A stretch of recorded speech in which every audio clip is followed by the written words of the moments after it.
নমস্কার। আমি মটনের একটা রেসিপি করছি।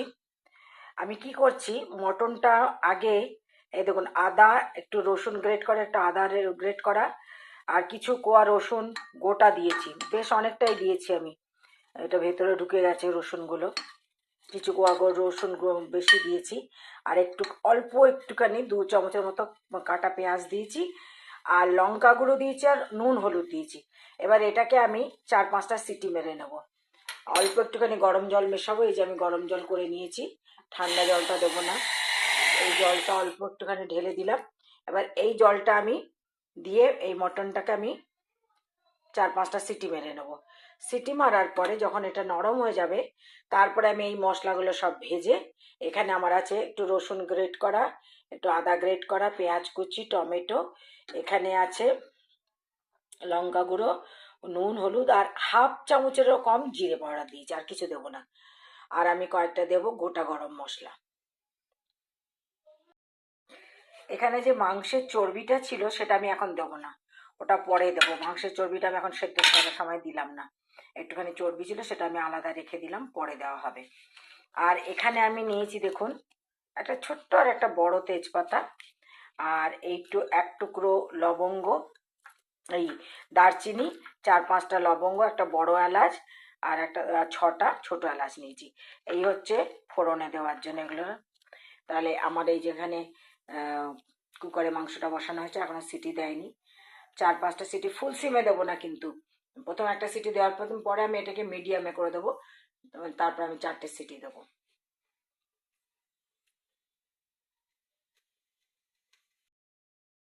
মশলা ভাজা শুরু করে দিয়েছি, পেঁয়াজ, আদা, রসুন আর মশলা দিয়ে দিয়েছি। আর এবার দেবো টমেটো। আর এদিকে আমি আলু ভেজে রেখেছি, গোটা আলু কয়েকটা ভেজে রেখেছি, ছোট ছোট আলু। মাংসটা আমি খুলে দেখলাম, আর একটু মনে হলো আমার সেদ্ধ লাগবে, তাই আমি আর একটু বন্ধ করে 4-5টা সিটি দেবো, কারণ মাংসটা মনে হচ্ছে নরম খাসির নয়। মাংসটা ছেড়ে দিলাম, আর যে চর্বিটা ছিল সেই চর্বিটাও এবার আমি দিয়ে দিলাম। এবারে মাংসটা কষবো। আচ্ছা, মাংস সেদ্ধ করা জলটা আমি ফেলবো না, এই জলের মধ্যে আমি আরও গরম জল মিশিয়ে আমি মাংসটাকে আরও 4-5টা সিটি দেবো। আগে কষানো হয়ে যায়। মাংস কষানো হয়ে গেছে। মাংসটা আমার মনপুত হলো না, কারণ মাংসটা প্রায় 4-5টা সিটি দিয়েছি, তাতেও আমার ঠিক করে নরম লাগছে না। গুঁড়ো খাসি দিয়েছে বোঝা যাচ্ছে। অ্যাকচুয়ালি কি জানেন তো, এই মাংস জিনিসটা আমি দেখেছি, যতবারই আমি আনিয়েছি ততবারই আমি ঠকেছি। মাংস কখনো নিজে না দেখে আনতে নেই। মাছটা তাও আমি ভালো পাই, কিন্তু যতবার মাংস এনেছি ততবার আমি দেখেছি হয় হাড় বেশি দিয়েছে, আর না হয় বুড়ো খাসি দিয়েছে, কচি খাসি নয় এটা। যাই হোক, এখন এটাই রান্না করতে হবে আমাকে। এটাকে আমি এখন আগে 4-5টা সিটি দিয়েছি, এখন ভালো করে কষানো হয়ে গেল। এই যে আমার এদিকে জল গরম হয়ে গেছে, আমি এবার এই জলের মধ্যে মাংসটা ঢেলে কম করে আমি 7-8খানা সিটি দেবো, মিডিয়াম আছে, নাহলে এই এই মাংস ঠিক করে গলবে না। আপনারা যখন মাংস কিনবেন, ভালো করে মাংস কিনবেন, মাংস দেখে কিনবেন।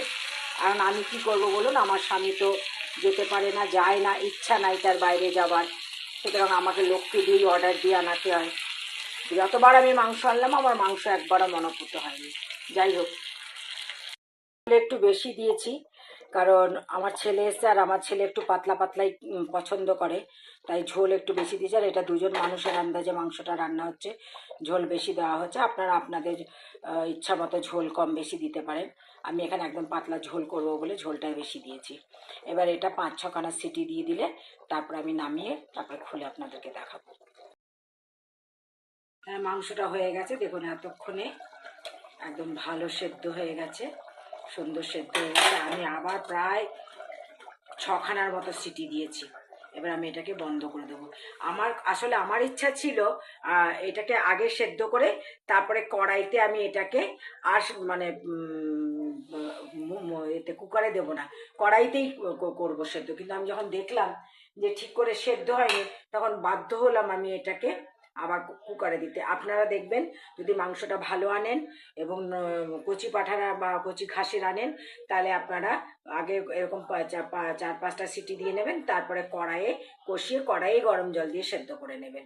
তো এটা হচ্ছে অ্যাকচুয়ালি চটজলদি মাংস রান্না করা, কোনো মশলা বেশি দেওয়া হচ্ছে না, ওই পেঁয়াজ আদা রসুন কোনো বাকি কোনো নাই, নুন হলুদ ছাড়া।